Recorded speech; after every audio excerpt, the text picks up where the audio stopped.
आजरा तालुक्यातील देवर्डे गावातील 75 पार केलेले एकनाथ भरमा तानवडे यांनी आपल्या नातवाच्या अग्रहास्तव लाठी-काठी खेळाचे प्रात्यक्षिक करून दाखवले.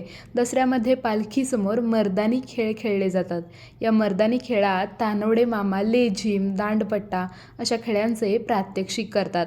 शिमग्यामध्ये चौकामध्ये होळीच्या समोर ज्यावेळी कला सादर केली जाते त्यावेळी अप्रतिम सुमधुर बासरी वादन करून लोकांना मंत्रमुग्ध करण्याची कला आहे.